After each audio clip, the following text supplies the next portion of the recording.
नमस्कार, मैं हूं गोविंद पंतराजू और आप देख रहे हैं द फ्री प्रेस का कार्यक्रम आपकी बात।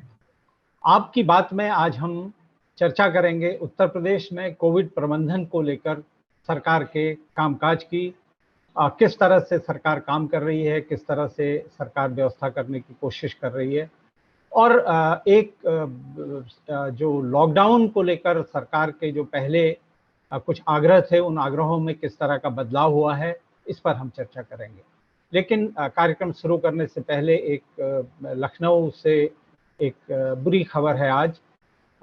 ऑक्सीजन सिलेंडर भरवाने के लिए एक ऑक्सीजन प्लांट चिन्हट के पास एक ऑक्सीजन प्लांट में आज विस्फोट हुआ है। ऑक्सीजन सिलेंडर का विस्फोट हुआ है जिसमें 3 लोगों की अब तक जान चली गई है और 9-10 लोग गंभीर रूप से घायल हैं। जो लोग मारे गए हैं उनमें एक ऐसा व्यक्ति भी था जो अपने किसी संबंधी, अपने किसी परिचित के लिए ऑक्सीजन सिलेंडर भरवाने वहाँ गया था। तो इस दुखद हादसे के लिए हम जिन लोगों की जान गई है उनके प्रति संवेदना अपनी व्यक्त करते हैं और इसी के साथ अब हम आपकी बात को आज शुरू करना चाहते हैं। मेरे साथ 2 मेहमान अभी इस कार्यक्रम में जुड़े हैं। वरिष्ठ पत्रकार शरद प्रधान जो अपनी अनूठी शैली और अपने बेबाकी के लिए जाने जाते हैं, अपने धीर गंभीर अंदाज के लिए जाने जाने वाले वरिष्ठ पत्रकार अतुल चंद्रा, और हमारे साथ थोड़ी देर में जुड़ेंगे एक और वरिष्ठ पत्रकार आलोक जोशी। हम आज की बात को शुरू करते हैं तो सबसे पहले आज सुबह सरकार की तरफ से एक घोषणा की गई कि उत्तर प्रदेश में जो आंशिक लॉकडाउन लगाया गया था, जिसको पहले शुक्रवार की शाम से सोमवार की सुबह तक के लिए वो होता था, इस 2 हफ्ते इस तरह से हुआ। इस हफ्ते उसको 2 दिन के लिए पहले बढ़ा दिया गया था और आज सुबह ये घोषणा की गई कि उसको अब 10 मई तक यानी कि सोमवार तक उसको बढ़ा दिया गया है।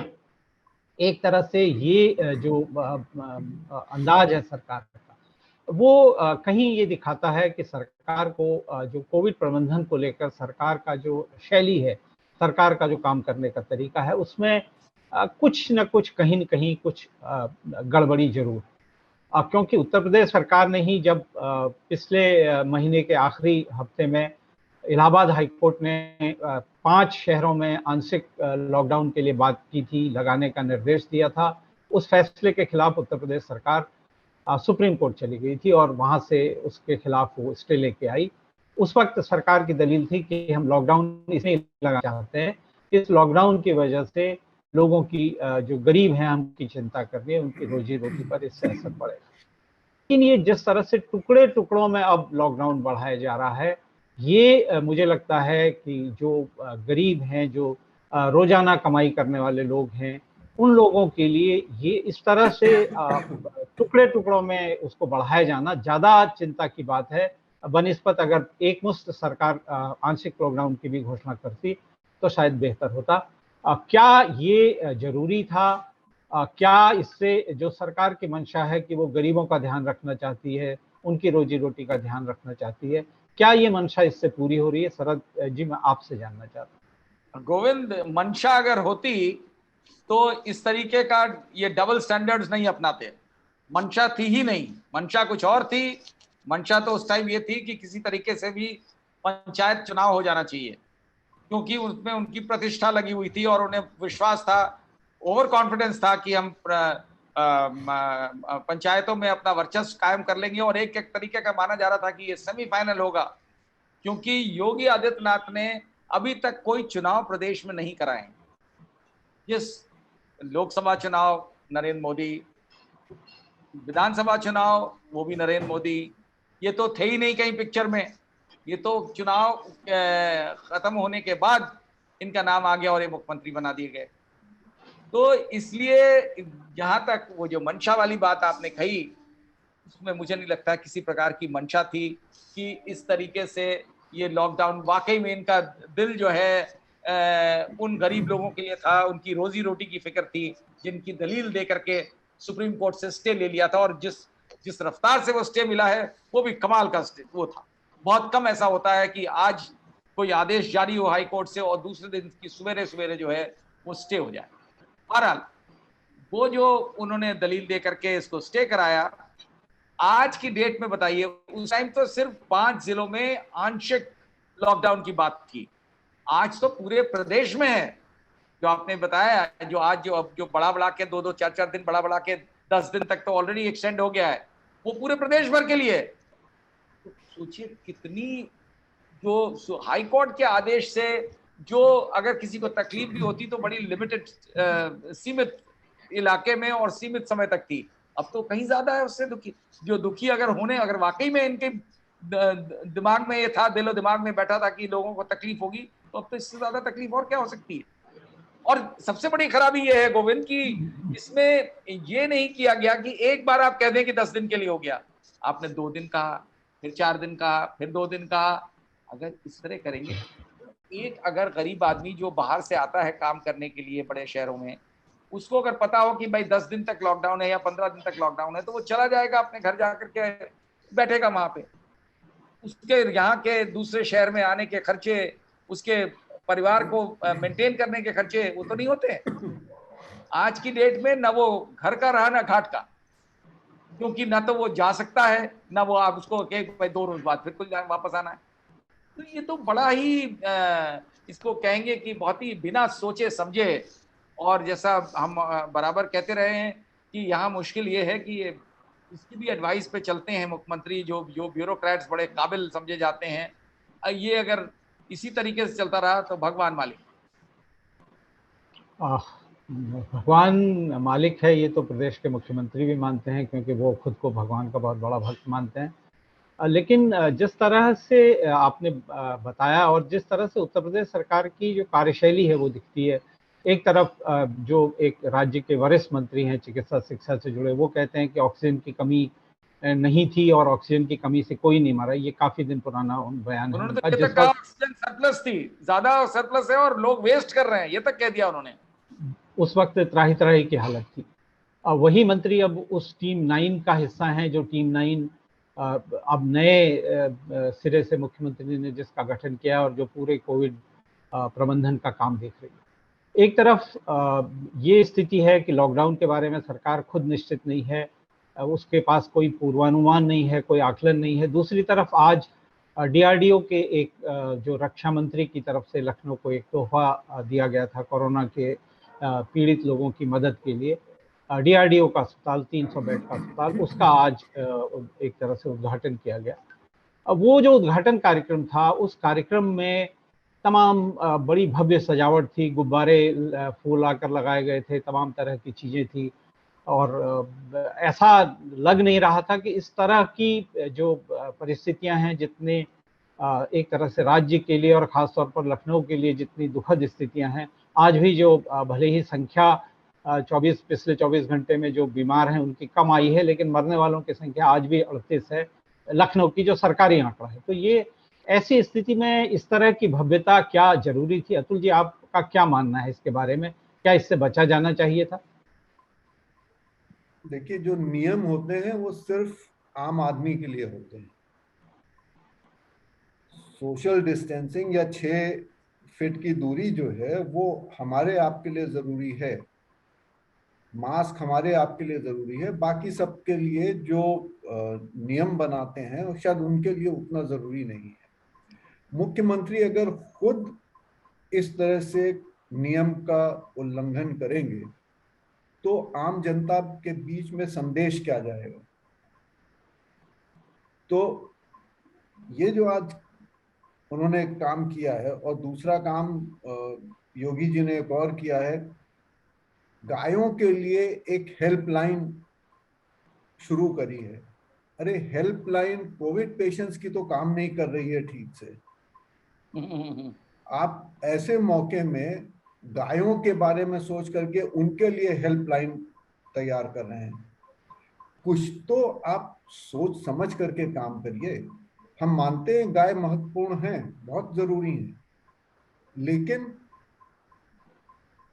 कोविड के प्रकोप के बीच में आप गायों की चिंता कर रहे हैं। आपने ये नहीं देखा कि जो हेल्पलाइन आपने स्टैब्लिश करी हुई है, सीएम हेल्पलाइन, उसमें किस तरह के जवाब लोगों को दिए जा रहे हैं। तो जब तक प्रदेश का मुखिया खुद एक उदाहरण नहीं देगा कि हमको इस तरह से नियमों का पालन करना चाहिए।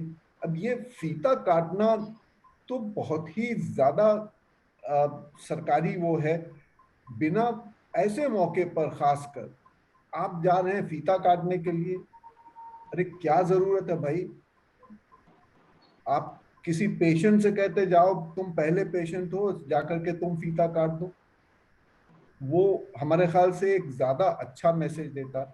लेकिन अब ये सोचने का ढंग है अधिकारियों का और मुख्यमंत्री का, तो इसमें हम और आप कुछ कर नहीं सकते हैं। लेकिन ये अब क्या कहना चाहिए, इसको बहुत ही चीप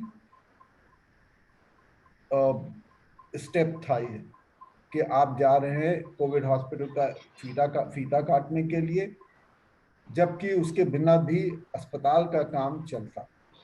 और अगर फीता काटना ही था तो शायद राजनाथ सिंह को आकर के काटना चाहिए था फीता। मुझे लगता है गोविंद, एक मिनट में कहना चाह रहा हूं कुछ, कि मुझे लगता है कि ये इस तरीके के सेलिब्रेशन की आवश्यकता क्या थी। अभी तक बहुत से हॉस्पिटल्स में बेड्स बढ़ाए गए, कोई फंक्शन नहीं किया गया। ये गुब्बारे लगा के फंक्शन करना ऐसे टाइम पे, ये जाहिर करता है कि संवेदनशीलता की कितनी कमी है।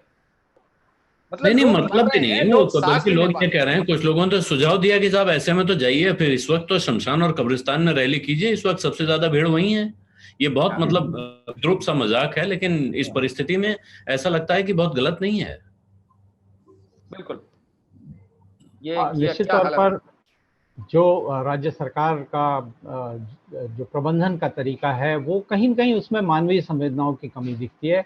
अन्यथा ऐसा कम से कम इस तरह का आयोजन एक अस्पताल के शुरुआत के लिए नहीं किया जाना चाहिए था।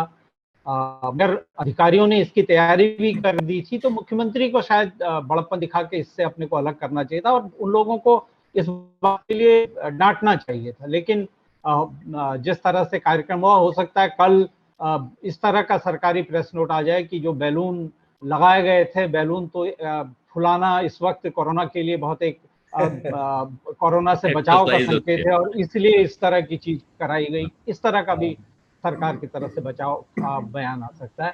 लेकिन आलोक, आपसे मैं जानना चाहूंगा, बैलून से ऑक्सीजन ले लें। जो परिस्थितियां हैं इस वक्त, सरकार ने जिस तरह से टुकड़े टुकड़ों में लॉकडाउन को बढ़ाया है और एक तरफ सरकार ये कहती है कि वो प्रतिबद्ध है जो गरीब लोग हैं उनकी रोजी रोटी के लिए, उनके सुप्रीम कोर्ट में भी उसने यही दलील दी थी। लेकिन ये टुकड़े टुकड़ों में जिस तरह से बढ़ाया जा रहा है, इससे एक तरफ सरकार ये भी कह रही है कि अब वो कम्युनिटी किचन शुरू कराएगी ताकि जो लोग इस तरह से रोजाना कमाई करने वाले लोग हैं उनको खाना मिल सके। लेकिन क्या ये जो तरीका है, आपको लगता है ये तरीका सही था या कोई दूसरा तरीका सरकार को अपनाना चाहिए था अगर वो वाकई में गरीबों की चिंता कर रही? देखिए, ये अब इसमें कोई बड़ी बहुत दुराव छिपाव की बात नहीं रह गई है। इस बात को बिना लाग लपेट के कहने का वक्त है कि ये सरकार मतिभ्रम की शिकार है पूरी तरह से। और ये सरकार नहीं, ये डबल इंजन की सरकार के दोनों इंजन मतिभ्रम के शिकार हैं, एक इंजन नहीं। दोनों जगह का आलम यह है कि इनको नहीं पता है कि क्या करना है।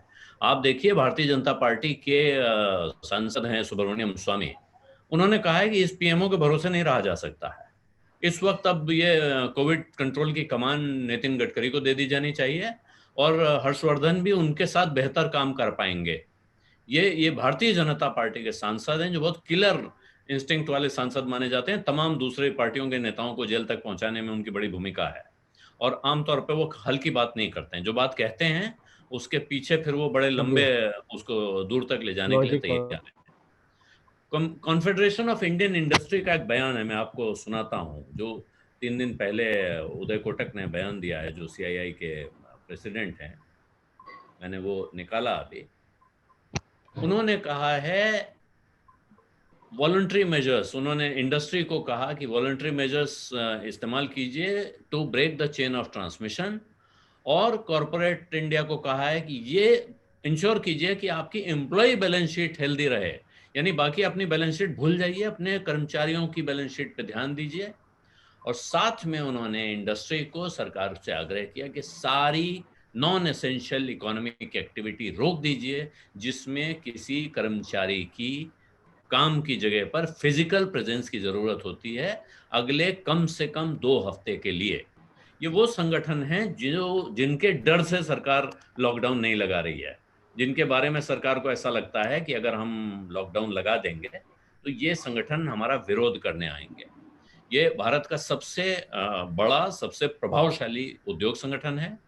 उदय कोटक वो सज्जन हैं जिन्होंने अपना कारोबार बहुत तेजी से चला के दिखाया है, लेकिन जो पिछले 7 सालों से, 7 साल पहले से नरेंद्र मोदी के बहुत कट्टर समर्थक रहे हैं, जो इस बात को कहते थे अब कमाने वाला जाएगा, करने वाला आएगा। जिस वक्त नरेंद्र मोदी प्रधानमंत्री बन रहे थे उस वक्त उन्होंने नारा दिया था।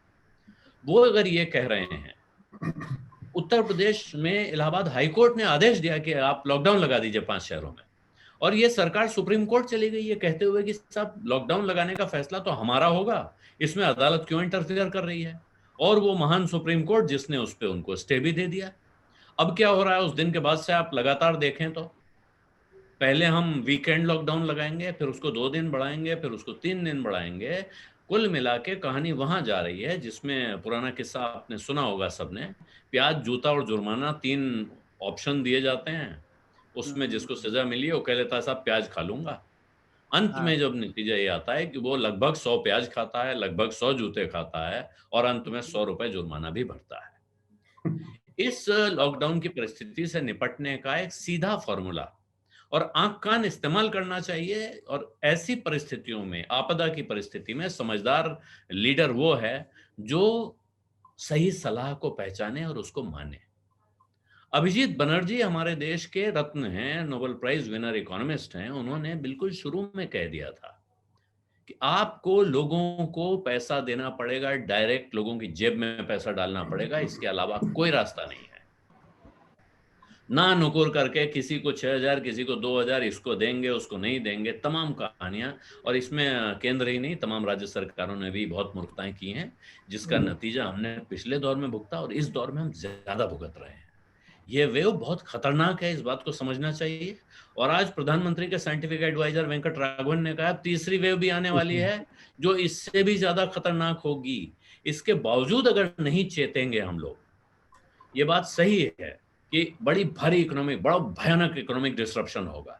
ये जो शेयर बाजार में उछाल दिख रहा है ये हवा है, बिल्कुल इसके धोखे में जो फंसा वो मरेगा, लेकिन क्योंकि वो कुछ है नहीं, असली इकोनॉमिक एक्टिविटी से भारत के शेयर बाजार का कोई संबंध नहीं रह गया है। लेकिन आप अगर बंद नहीं करेंगे, सब कुछ आपको बंद करना पड़ेगा, लोगों का निकलना हर हाल में बंद करना पड़ेगा। और ऐसे में खास तौर से जो गरीब लोग रोज कमाते हैं, रोज खाते हैं, और वही नहीं, जो लोग छोटी मोटी तनख्वाह पे काम करते हैं, अपना किराया भरते हैं, अपनी किस्तें भरते हैं, उनके लिए भी सरकार को व्यवस्था करनी पड़ेगी। आज रिजर्व बैंक ऑफ इंडिया जागा है और उसने एक नई स्कीम का ऐलान किया है। बहुत दिनों के बाद आपने सुना होगा कि कोई स्कीम कहीं से आई, उससे फर्क पड़ेगा स्थिति में। लेकिन जो स्कीम आई है वो रीस्ट्रक्चरिंग स्कीम है, वो भी मोरेटोरियम नहीं है। मोरेटोरियम के सेकेंड फेज की जरूरत थी आज की तारीख में।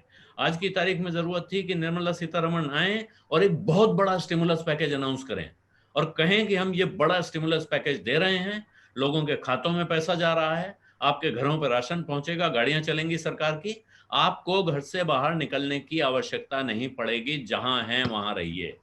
अब इस सरकार को ये करना पड़ेगा, आज करे, कल करे, परसों करे, जितनी देर करेगी उतना खामियाजा सरकार को नहीं, इस देश को, हमको और आपको भुगतना पड़ेगा।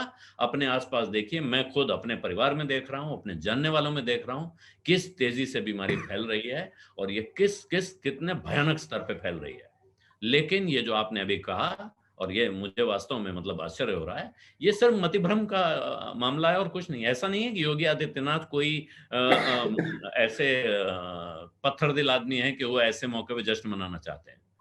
सिर्फ ये है कि वो प्रत्युत्पन्न मति जिसको कहते हैं, कि तुरंत फैसला लेने वाला दिमाग नहीं है, कि आए और वहां देखते और अगर 4 लोगों को डांट के भगा देते कि बंद करो ये सब नौटंकी, तो एक दूसरा असर होता, वो भी नहीं है। अब ये सब लग गया है तो चल रहा है जैसे चल रहा है। जो अच्छे एडमिनिस्ट्रेटर जिनको हमने पुराने चीफ मिनिस्टर्स इसी राज्य में देखे हैं, बिल्कुल बिल्कुल। हेमवती नंदन बहुगुणा को आप लोगों ने देखा होगा, हाँ हाँ प्रधान जी ने, अतुल हाँ। चंद्रा जी ने, उनका जो नाम हम सुनते हैं, यहाँ तक कि मायावती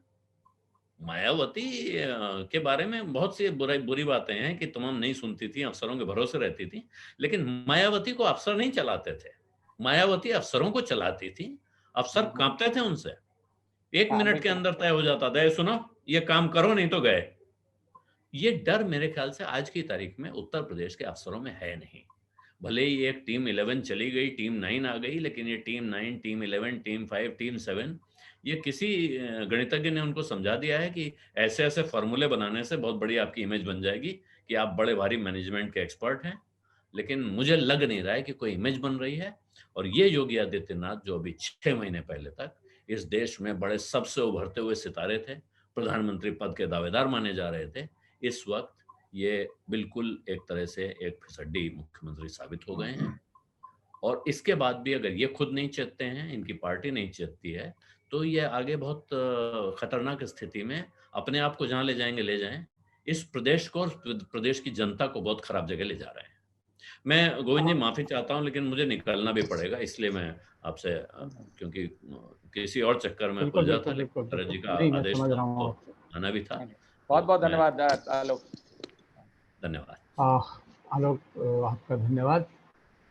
जो बात है कि नए नए शब्द कॉइन करना और उन एक तरह से जो इमेज बिल्डिंग का काम है उसके लिए सारा ध्यान रखना, और कोविड का प्रबंधन चाहे हो न हो, लेकिन मुख्यमंत्री की प्रशस्ति में प्रेस नोट जारी हो जाएं, उनके चित्र जारी हो जाएं, इस तरह का जो पूरा एक तंत्र मुख्यमंत्री का इर्द गिर्द काम कर रहा है। उत्तर प्रदेश में शुरू में जब योगी आदित्यनाथ आए थे तो उन्होंने कुछ ऐसा करने की कोशिश की थी, ऐसा करते हुए वो दिखाई दिए थे कि वो अधिकारियों से बहुत जबरदस्त तरीके से काम लेना चाहते हैं। रात 2-2, 3-3 बजे तक अधिकारियों की बैठकें होती थी, उनसे पावर पॉइंट प्रेजेंटेशन लिए जाते थे, तमाम तरह की चर्चाएं होती। लेकिन धीरे धीरे सब स्थितियां ऐसी हो गई कि इस तरह के भी आरोप लगने लगे कि उत्तर प्रदेश में जो सरकार है वो मुख्यमंत्री अलग हैं और सरकार अलग है। सरकार जो है वो दिल्ली के निर्देश पर चलती है, पीएमओ या बीजेपी के जो हेडक्वार्टर है वहाँ के निर्देश पर चलती है। शरद जी, क्या वस्तु स्थिति है? क्या आपको लगता है जो कोविड प्रबंधन में असफलताएं हैं, जो कमियां हैं, जिस तरह से जो लोगों को परेशानियों का सामना करना पड़ रहा है, वो क्या उसके पीछे ये कारण भी कोई एक वजह है? नहीं, देखिए, मुझे नहीं लगता कि उसके पीछे केंद्र का दखल कहेंगे उसकी वजह से हो रहा हो। मुझे लगता है इसके पीछे जो बड़ा कारण है वो है मुख्यमंत्री का इनएक्सपीरियंस, क्योंकि उनको गवर्नेंस का तजुर्बा नहीं था। लेकिन 4 साल हो चुके हैं। अब आपके सोचने वाली बात है कि 4 साल में आदमी को सीख लेना चाहिए जो नहीं भी सीखा होता है। वो दुर्भाग्यवश वो भी नहीं हुआ, क्योंकि जो मेरी जानकारी है वो ये कि मुख्यमंत्री सुनते कम हैं, बताते ज्यादा है। यानी कि एडवाइस नहीं लेते। जब आपको कोई चीज नहीं अगर मालूम हो तो बेहतर होता है कि आप अपने दरवाजे खुले रखें एडवाइस के लिए, राय देने लोगों के लिए। लेकिन लोगों का जो बड़े बड़े अधिकारी हैं वो अधिकतर शांत रहने लगे हैं, कोई एडवाइस नहीं देता है। मुख्यमंत्री आते हैं, उनका प्रवचन होता है, बड़ी बड़ी मीटिंगें होती हैं, लंबी लंबी मीटिंगें होती हैं, और लोग उठ के चले जाते हैं और बिल्कुल हाँ में हाँ मिला के चले जाते हैं। ये खराबी इसमें मुख्यमंत्री से ज्यादा दोषी हैं ये अफसर, जो अपना उल्लू सीधा करने के लिए सच बोलने से डरते हैं। कुछ लोगों को डर रहता है कि उन्हें डांट पड़ जाएगी, क्योंकि डांट बहुत पड़ती है सरकार में, और किस भाषा शैली का इस्तेमाल होगा इससे डरते हैं। लेकिन अफसर की जो ब्यूरोक्रेट है उसका काम है ये कि पॉलिटिकल लीडर को एडवाइस देना सरकार में, ये ड्यूटी है। सही एडवाइस। और ये लोग अपनी ड्यूटी नहीं निभा रहे हैं, तरह तरह के रास्ते बताते हैं किस तरीके से लोगों को बेवकूफ बनाया जा सकता है। किस तरीके से आप देख लीजिए ना कि जरा जरा से ये जो पब्लिसिटी का आडंबर है कि हर बात पे ये जैसे आज भी प्रेस रिलीज यही जारी हुआ है कि फौरन ये कर दिया जाए, ये कर दिया जाए। अभी तक हमने किसी प्रेस रिलीज में नहीं देखा कि ये कर दिया गया है। हंसी आती है। और ये इसके लिए अफसर लोग जिम्मेदार हैं। और ये अगर स्थिति अभी भी नहीं इनके समझ में आती है, और मुश्किल ये है कि अब ये मुख्यमंत्री प्रेस कॉन्फ्रेंस भी नहीं करते हैं। तो प्रेस कॉन्फ्रेंस करने से ये फायदा होता है लोकतंत्र में कि थोड़ी आलोचना तो होती है, लेकिन आलोचना अगर किसी को बर्दाश्त ना हो तो क्या किया जाए। आलोचना होती है लेकिन सवाल जवाब होते हैं, तो कई बार मुख्यमंत्री को अपने आप फीडबैक मिल जाता है, कुछ हकीकतों से रूबरू हो जाते हैं जो कि इनके सिस्टम में जिसके लिए स्कोप नहीं है आने का। तो वो भी इनको सिखा दिया गया कि जरूरत नहीं है, प्रेस नोट जारी कर दिया, आप छापे, सब छापेंगे। और मीडिया पे इतना कंट्रोल कर लिया है तमाम तरीकों से कि जो जारी होता है प्रेस नोट वो छप जाता है बिना कोई सवाल जवाब किए। तो ये लोकतंत्र नहीं है, लेकिन यही रियलिटी है। इसकी वजह से जो हालात बिगड़े हैं, मुझे लगता है इसमें जरा काफी रोल होगा। ये तो अतुल भी इसमें प्रकाश डालेंगे कि क्या आपको क्या लगता है।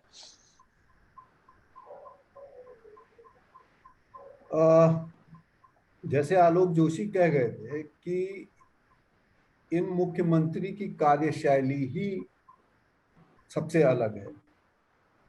आप अलग अलग टीम्स बना करके आपने डिवीजन ऑफ वर्क कर दिया है, और वो division of work her team का लीडर सुपरवाइज करेगा उस काम को, और फिर वो आपको रिपोर्ट करेगा। उन्होंने हेमवती नंद बहुगुणा का, एनडी तिवारी भी खुद बैठ करके समझते थे, और उसके बाद अलग से जो वो पढ़ाई करते थे उसके आधार पर वो आदेश देते थे कि अगर सड़क बन रही है तो कैसी बन रही है, कौन सी टेक्नोलॉजी यूज कर रहे हैं, क्यों कर रहे हैं, बाकी देशों में क्या हो रहा। वो इस तरह के मुख्यमंत्री थे। बहुगुणा जी की कार्यशैली अलग थी, लेकिन ऐसी क्राइसिस में टीम बना करके वो उन्होंने कर रखा है, बजाय इसके कि खुद फर्स्ट हैंड चार्ज ले पूरे रिस्पॉन्सिबिलिटी का कि हमें ये देखना है, रोज पता करना है। एक नोडल ऑफिसर ऑक्सीजन की प्रदेश में, शहर में क्या स्थिति है, राजधानी है ये प्रदेश, अगर कोई शिकायत आ रही है, आप प्रेस कॉन्फ्रेंस नहीं कर रहे हैं, लेकिन अगर कोई शिकायत आपके पोर्टल पर आ रही है, आपके व्हाट्सएप पर आ रही है, ट्विटर पर आ रही है, तो आपको उसका संज्ञान स्वयं लेना है और उसे फॉरवर्ड कर देना उस नोडल ऑफिसर को। जब तक आप फर्स्ट हैंड इंफॉर्मेशन नहीं लेंगे, जब तक आप खुद आगे बढ़ करके जिम्मेदारी को नहीं संभालेंगे, आप डेलीगेट कर देंगे रिस्पॉन्सिबिलिटी को, तब तक काम नहीं चलेगा। और अगर सुब्रमण्यम स्वामी ने नाम लिया है एक केंद्रीय मंत्री का कि उनको सौंप देनी चाहिए जिम्मेदारी, तो वो इसीलिए कि वो आदमी सक्षम है ऐसी क्राइसिस को संभालने के लिए।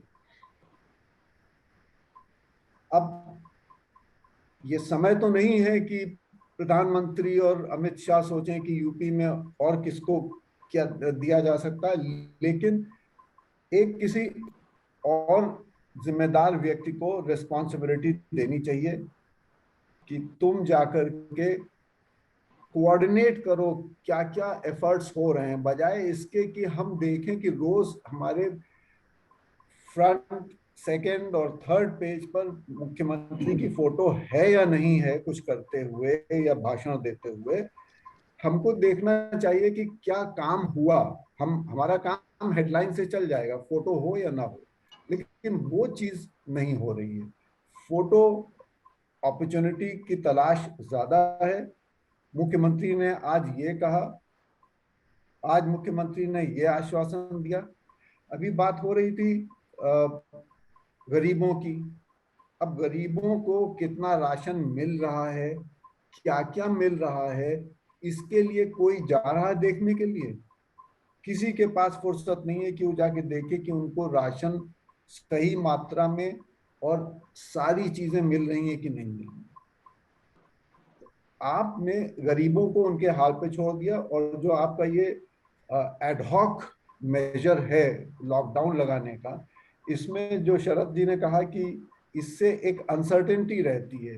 गरीब आदमी आ रहा, व्यापारी आ रहा, वो लॉन्ग टर्म प्लान कर ही नहीं सकता है। अभी तक वो प्लान करता है कि भाई हम 2 दिन बाद के लिए बुध से लॉकडाउन खुल जाएगा, तो अब वो उसने सोचा होगा कि हम मंडी जाएंगे, ऐसे लाएंगे, इतना सामान लाएंगे, 2 दिन खुला रहेगा। अब वो नहीं होगा, क्योंकि उसको पता है कि फिर बंद हो जाएगा। आगे क्या होगा मालूम नहीं। अरे इनको लॉकडाउन को इतना बड़ा प्रेस्टीज इशू बनाने की क्या जरूरत है? जब आप लॉकडाउन लगा ही रहे हैं तो ठीक से लगा दीजिए, आपकी इज्जत, आपकी नाक नहीं कटेगी।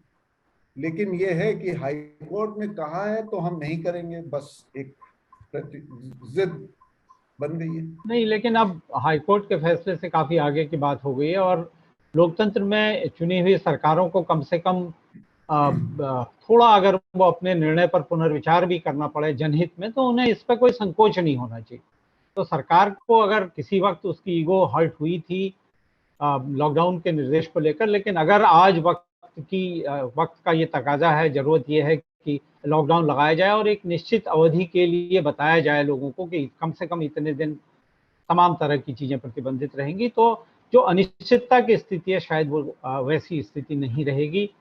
एक और जो बात की तरफ इस बहस में जिस बात की तरफ निष्कर्ष निकला है वो बिल्कुल साफ दिखता है कि उत्तर प्रदेश में जो राजनीतिक तौर पर जो तंत्र है वो तो चीज़ों को सही तरह से देख पाने में सक्षम नहीं है, लेकिन जो उसको सलाह देने वाला जो तंत्र है, अधिकारियों का जो तंत्र है, नौकरशाही का जो तंत्र है, वो भी अपनी जिम्मेदारी को उस गंभीरता से नहीं निभा पा रहा है जिस गंभीरता की इस भयानक संकट में जरूरत थी। इसी चिंता के साथ और इस भरोसे के साथ कि चीज़ें ठीक होंगी, चीज़ें बेहतर होंगी, सरकार को भी थोड़ा जनता की जो वास्तविक समस्याएं हैं उनकी तरफ ध्यान सरकार देगी और चीज़ें ठीक करने की कोशिश करेगी। हम आपकी बात को यहीं समाप्त कर रहे हैं। शरद जी आपका धन्यवाद, अतुल जी आपका धन्यवाद।